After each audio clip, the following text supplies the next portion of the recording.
You're not here by accident. This video didn't show up for someone who's distracted. It appears when something inside starts to awaken.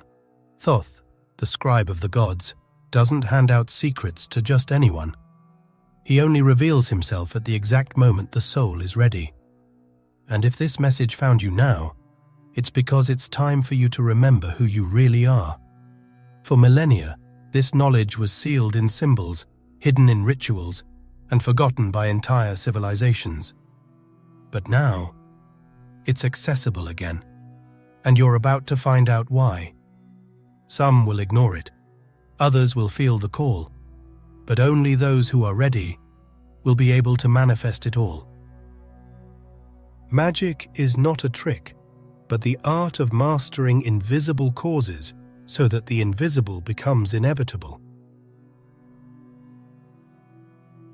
And what if I told you there's a force behind everything that is created, visible or invisible, and that Thoth is the silent intermediary of that force? The ancient Egyptians didn't believe the world came about by chance. To them, nothing happened without a purpose, nothing formed without intention. Before creation, there was thought. And before thought could become reality, someone had to translate it into words. That's where Thoth comes in.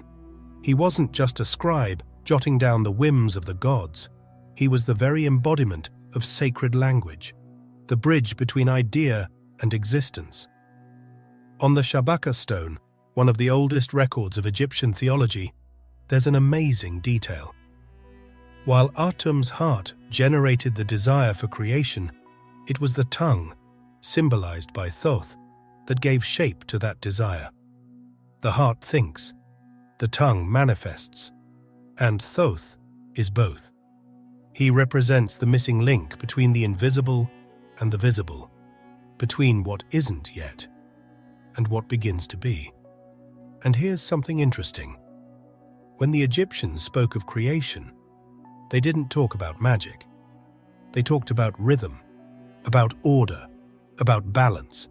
Nothing was created chaotically. Everything followed a frequency, and Thoth was the guardian of that frequency. That's why he was also the god of time. Not the chronological time we're always chasing, but sacred time, the right time for everything to happen, the time when a truth is born, the exact moment when the soul awakens. Can you grasp how deep that is? To them, speaking was a spiritual act. Every word, an alignment with the divine. Every sound made, an invitation for the invisible to become matter. And all of that went through Thoth. That's why he's depicted with the head of an ibis, a bird that lives on quiet shores, associated with the moon, with wisdom that watches without haste. It's no coincidence. The moon measures time in cycles. Just like the awakening mind needs layers, phases, returns. Thoth isn't a god of instant answers. He's the one who watches your thoughts before they become choices. The one who observes your words before they shape destinies. The one who whispers when you finally go quiet inside. And that's what the ancient initiates knew, that it wasn't enough to think. It wasn't enough to want. It was necessary to align intention, word, time, and consciousness. Because only when everything is in harmony, reality responds. And Thoth was there, silent, recording everything. Every misalignment, every tune-in, every moment the being drifted away. And every moment it found itself again. But what almost no one understands is that this pattern isn't trapped in ancient myths. It's active now. It pulses inside you.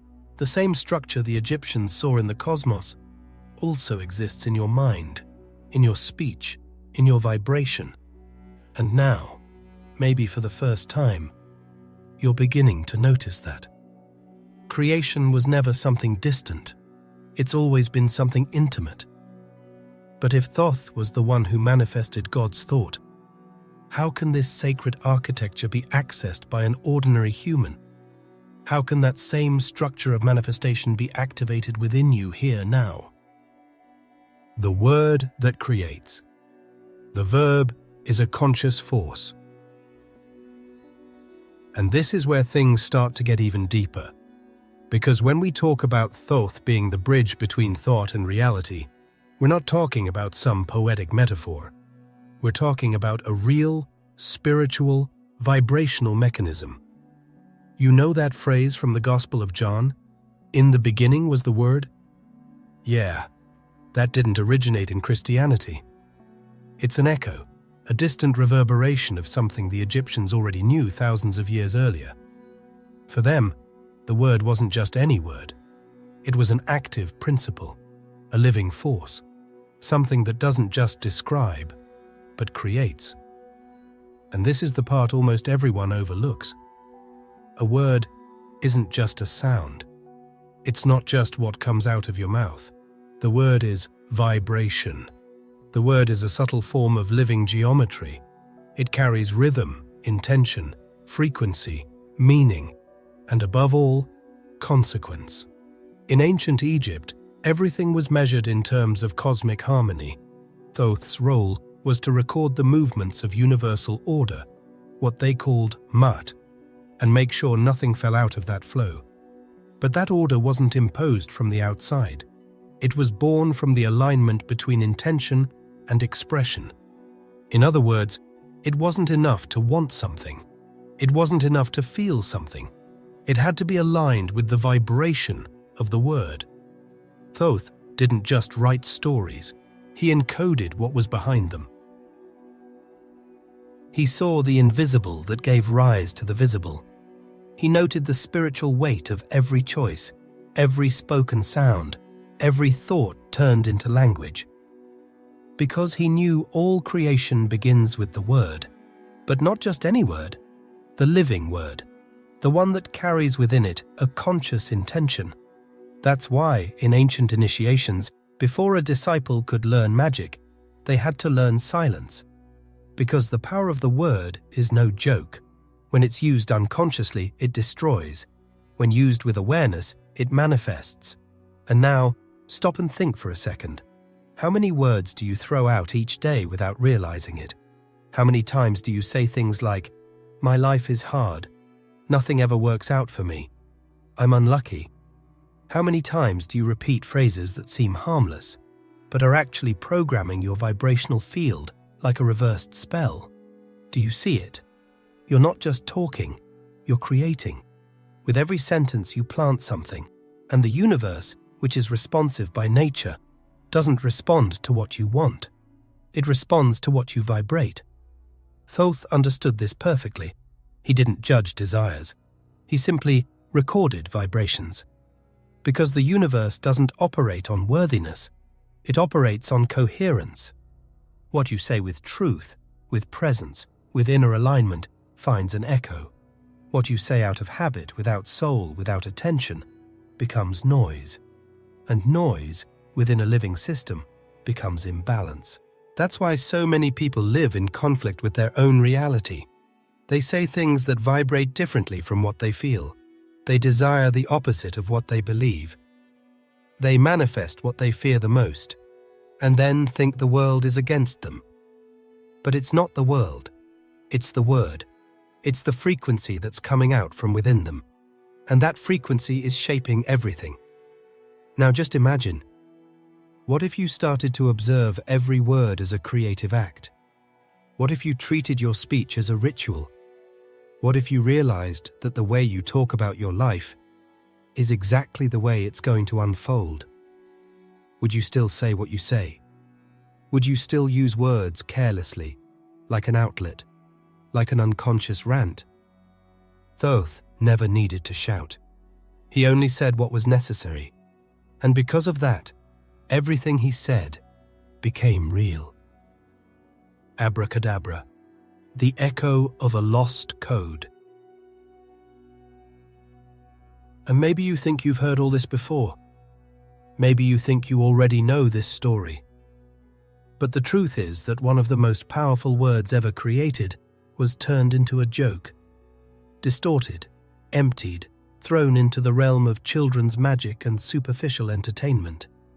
Yes, we're talking about it. Abracadabra. Today, when you hear that word, you picture someone pulling a rabbit out of a hat. But what almost no one knows is that it comes from a sacred language, ancient Aramaic. Abracadabra. Literally translated, I create as I speak. It's not a spell, it's a principle, a forgotten key of sacred language, a formula that echoes the same spiritual foundation recognized by different initiatic cultures, including the vibrational roots of the Egyptians. Eliphas Levi, one of the most influential occultists of the 19th century, said that abracadabra wasn't a decorative word, but a symbol of spiritual geometry. In practical Kabbalah schools, it was written in the shape of an inverted triangle, losing one letter per line until only a dot remained. That image symbolized the collapse of creation into the center of the self, a reduction of creative energy to the core of its source, consciousness. And here's something essential. The power of the word doesn't lie in the language. It lies in the vibration. The sound itself carries a frequency. The tone, the rhythm, the intention, all of that is part of the formula. In the oldest spiritual traditions, among Chaldeans, Hebrews, and Egyptians, certain sounds were chanted not to impress, but to activate subtle realities. The word was used with reverence, with precision, with purpose. And maybe, at this point, you're starting to understand why Thoth is remembered not as a creator of magical formulas, but as a symbol of divine intelligence that connects the invisible to the visible. The one who represents the vibration that turns intention into form. Not because he invented these formulas, but because he designs the space where they can exist. And now take a deep breath and think. How many words do you throw out every day without noticing? How many times do you say, "My life is hard. I'm never lucky. This will never work"? Without realizing it, you're declaring your reality like someone casting a reverse spell, an inverted abracadabra. That's what shocks many when they wake up, realizing that the reality they live in wasn't forced from the outside. It was whispered quietly, daily, by their own voice. And that repetition shaped their field, their vibration, their destiny. But now, you can start doing it differently. You can start speaking differently. Not like someone trying to affirm something they don't feel, but like someone beginning to remember that speech is one of the most direct bridges between spirit and the world. And maybe, just maybe, that word that seems silly, almost childish, is a fragment of a much older system. A manifestation code that was diluted over time, hidden among symbols, scattered across different cultures, but that can still be reactivated. And what if that code is just a doorway? What if there's something even greater hidden right beyond it? But not everyone was ready for that truth. The Book of Thoth, between the gift and the doom. In the records of Egypt from the Ptolemaic period, an ancient text known as the Tale of Setna Kamwas and Neferkaptah reveals a story that, at first glance, seems like a legend, but carries a message far too deep to ignore. According to the text, there was a hidden book. A book attributed to Thoth, kept in a chest surrounded by serpents, sealed with spells and layers of protection, and inside it, 2 spells. The first allowed one to hear the speech of animals and control the skies, waters, and earth. The second, even more dangerous, allowed one to see the gods themselves. But what happened to those who dared to touch it before they were ready? Neferkaptah found the book. He broke the seals. He read the spells. And because of that, he lost what was most precious to him. His son died. His wife died. And even though he kept the book with his own body in his tomb, he couldn't escape the price.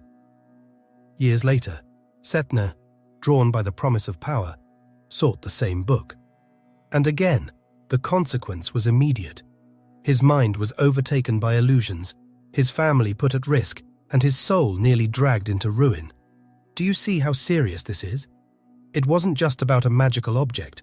The book was symbolic, a mirror. It didn't grant power. It revealed whether the soul was in a condition to sustain it. And if the ego was greater than the awareness, the knowledge itself became destruction. The teaching isn't in the spell, nor in the invocation. It's in the posture of the one who approaches the mystery. Because no wisdom can survive in arrogant hands, and no sacred gift can remain with someone who seeks it out of vanity. This is true initiation, to be touched by the mystery without being consumed by it. And maybe this book, so sought after by kings, magicians, and priests, was never a literal object.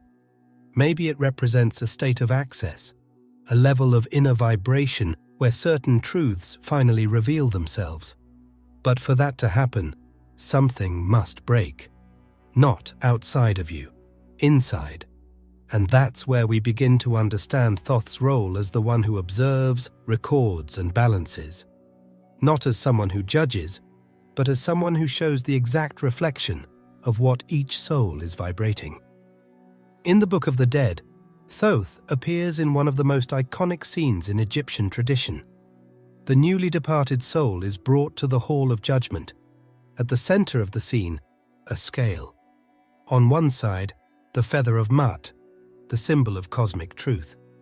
On the other, the heart of the deceased. And Thoth is the one who writes down the result. But here's the detail that changes everything. This judgment doesn't start after death. It's already happening now. With every thought you accept as truth, with every word you repeat without awareness, with every emotion you feed day after day. All of that is being recorded, not by a distant God, but in your own vibrational field. And the scale is still there, not as punishment, but as a mirror. Because the reality you live is not random. It's the reading of what's written inside you.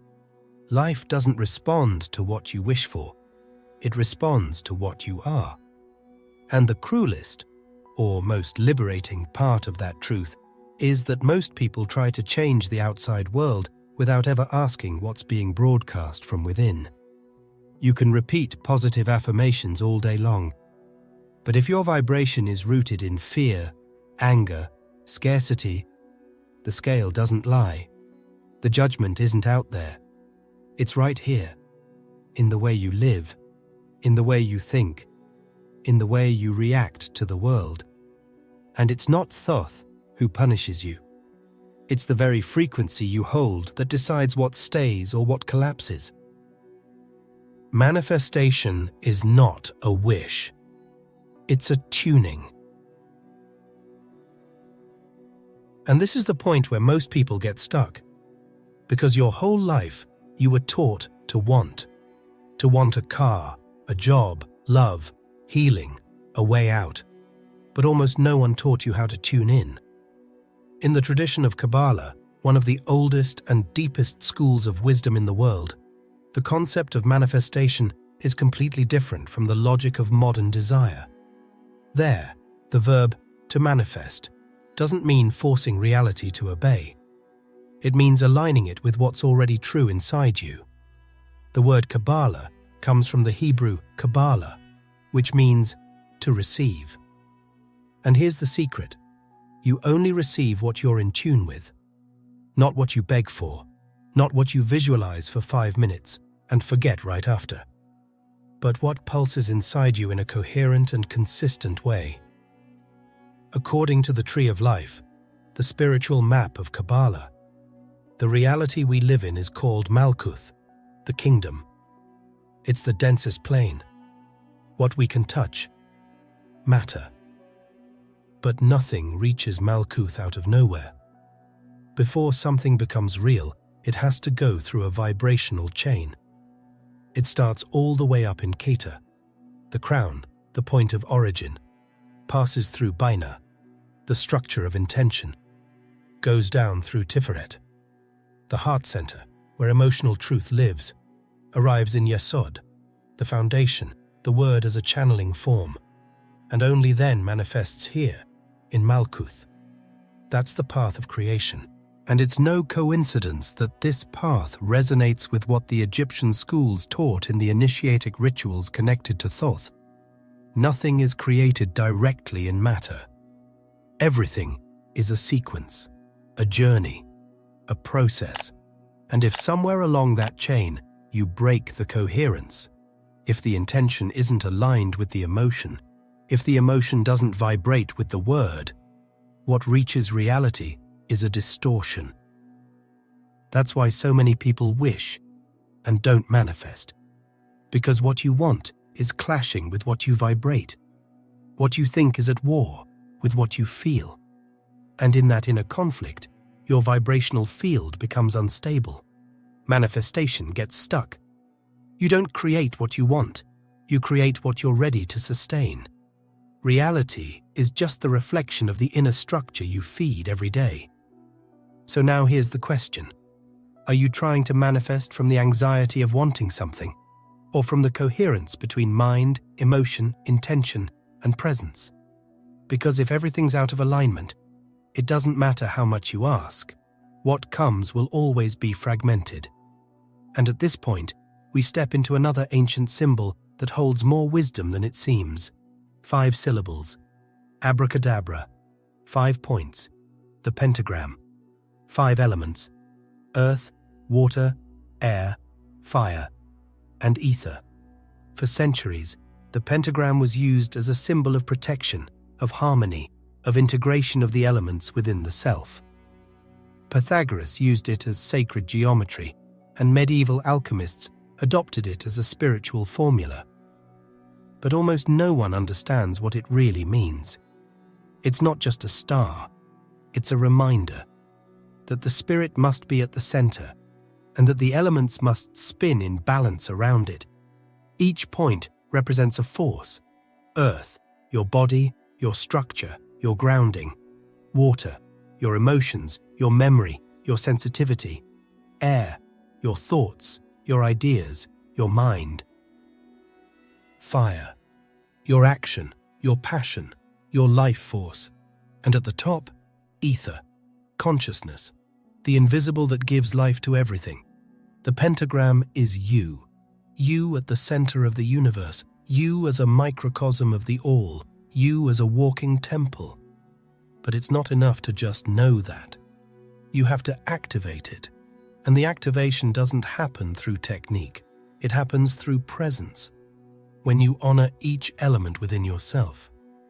When you care for your earth, purify your water, calm your air, direct your fire, and reconnect with your spirit.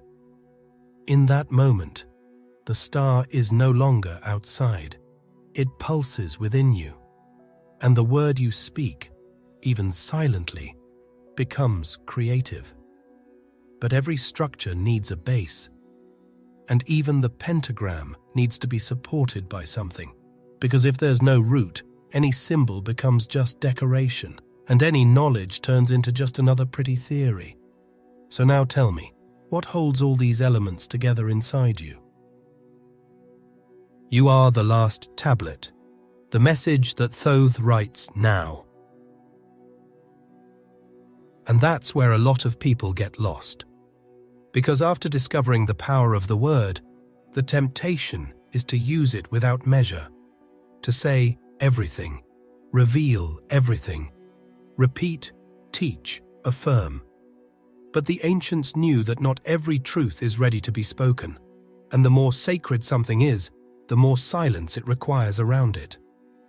In the Egyptian mysteries, the sacred word was always surrounded by ritual silence, not as censorship, but as protection, not to hide, but to preserve.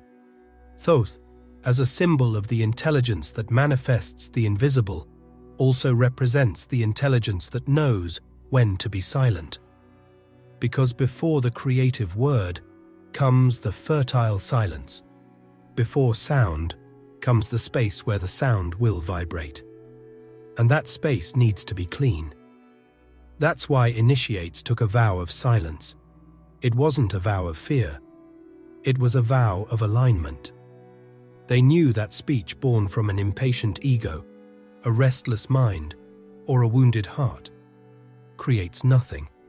It only confuses, only dilutes, only spreads noise. But speech that is born from silence, that one crosses dimensions. That's why the great masters always spoke little. Not because they knew less, but because they knew too much to waste it on ears that weren't ready yet. Because every word has a price, and every sacred word spoken with awareness opens portals. Portals of understanding, portals of healing, portals of revelation. That's why Thoth didn't speak to impress. He spoke to inscribe, to leave a mark where there had only been chaos. And maybe you feel that now. This silent moment between understanding and transformation. That exact point where something inside you understands that it's no longer about speaking what you know, but about living what you remembered. And this is the point in the journey where everything changes. Because what used to be a search becomes recognition, and what used to be a path becomes a mirror. You're no longer trying to find the book of Thoth. You realize it's in that book that you've been written. The revelation isn't in the papyrus. It's not in the stone. It's here. In your body that vibrates. In your heart that awakens. In your consciousness that aligns. You are the last tablet. You are the space where the final message is being written. Because Thoth, as a symbol of cosmic order, didn't leave formulas. He left paths. And those paths open when you realize you no longer need to chase signs. You are the sign. You're not searching anymore. You're remembering. And if this remembrance found you now, it's because the time has come. You didn't find this video by accident. You didn't stumble upon these words by chance. You didn't feel that shiver for no reason. It's because the time has come, not to manifest what you want, but to manifest who you truly are. Now that you've made it this far, you might be asking yourself, so now what? What can I do with all of this? Because awakening without action is just another distraction. And you didn't come this far to get stuck in just another pretty concept. You came to remember, to integrate, to transform. So take a deep breath, and let's bring all of this down to earth. If there's one thing that became clear in this journey, it's that manifestation is not an act of wanting. It's an alignment of vibration. It's a state of coherence between what you think, feel, say, and live. And that's not built in a day. But it can start today, with something simple. I'm going to give you now a daily practice inspired by the principles that flowed through this video, from the wisdom of Thoth to the structure of the tree of life, from the power of the word to the silence that comes before it. It's not a magic formula, it's a vibrational practice, and the more you repeat it with awareness, the more your field starts to shift. Before starting your day, spend 2 minutes in complete silence. No phone, no to-do list. Just sit, breathe, watch your mind. Let the thoughts pass without grabbing onto any of them. This space creates the inner ether, the subtle element where your word will have power. Now choose one single affirmative phrase to repeat with presence. But not just any phrase. It has to reflect what you want to sustain, not what you want to achieve. Example: my consciousness guides my reality. I only speak what I'm ready to live. I am one with the invisible order that holds the whole. Say it out loud, 3 times, with your body upright, with your feet on the ground, with your eyes closed. Feel the vibration of the phrase spreading inside you. Now perform a simple action with full presence. It could be making coffee, making the bed, lighting a candle. But do it as if you're writing a new line in your own book of Thoth, with intention, with care, as if every gesture is being recorded in the universe, because it is. Throughout the day, observe your speech, not to censor yourself, but to take responsibility. Did you say something that's not aligned with who you want to be? Fix it, breathe, and say it again, this time with coherence. You don't have to become a mystic. You just need to remember that everything you say is creating your field, and everything you repeat turns into reality. That's the hidden principle behind Abracadabra. That's the veiled symbol in Thoth's scale. That's the root of all true manifestation. You create as you speak, but you only manifest what you're ready to sustain. So use the word as a sacred tool. Use silence as the temple where it's born, and use your life as living proof that spirituality isn't something too mystical to be lived. It's simple, it's daily, it's now. If you practice this for 7 days straight with real presence, you'll feel the difference. And when you feel it, you won't want to go back to living on autopilot, because once you've tasted the power of living with coherence, you'll never settle for just surviving again. Now tell me, are you ready to live what you speak?